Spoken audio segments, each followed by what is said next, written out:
Dr. Pachok, your comments.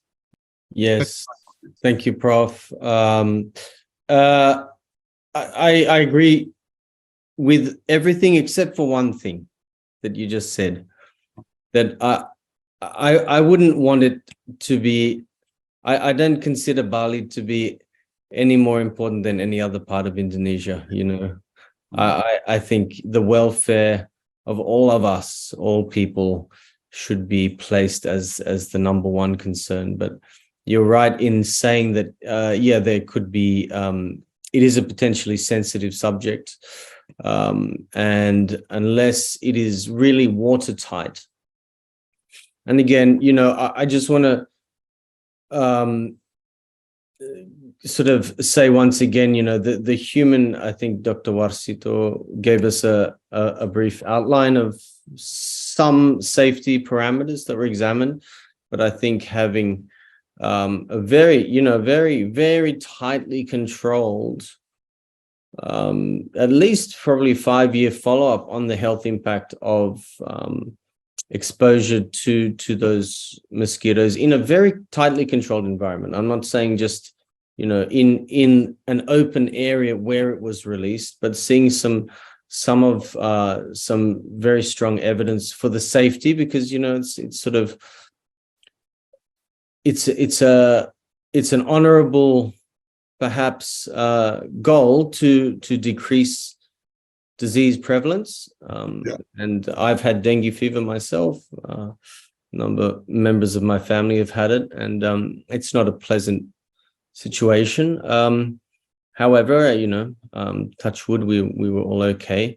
But yeah, I think we really need to have a strong look at the risk versus the benefits. And if we, you know, there's sometimes an old saying, you know, if it ain't broke, don't fix it. You know, because basically, yeah, it would be important for and again, I speak on behalf of perhaps members of my own family, my father himself, who couldn't be with us today, but he was quite concerned as a community leader to learn more of the details on this. And I'm not just talking about the sales and marketing pitch on it.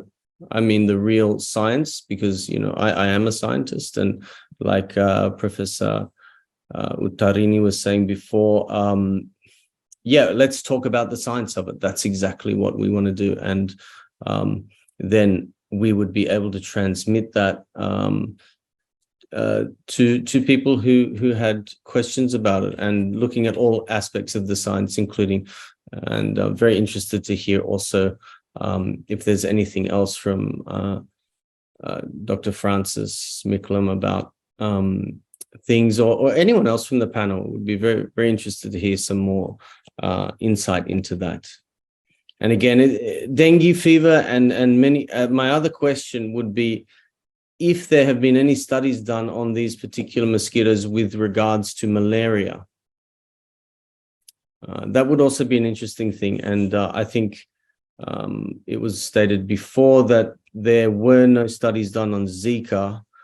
I think there was only dengue and chikungunya looked at.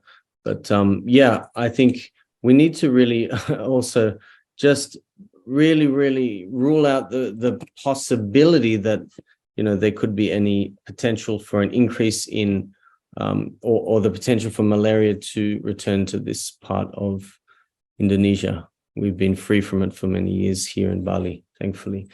So yeah, that's all from me, I think. Thank you, Joe. Thank you, Prof. So actually, you are not so satisfied with the answer from Dr. Warsito.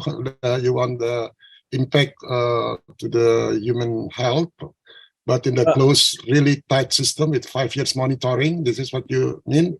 Yeah, well, Dr. Warsito will understand as a scientist, you know, that scientists tend to be rather OCD about certain things, you know, and it's all well and good to say something, but we need to really see hard evidence on it. Yeah. Ya, nanti Pak Warsito ya. Pak Warsito saya kasih Francis dulu ya Pak ya. Yeah. Maaf ya Pak. Francis, you have any additional comment?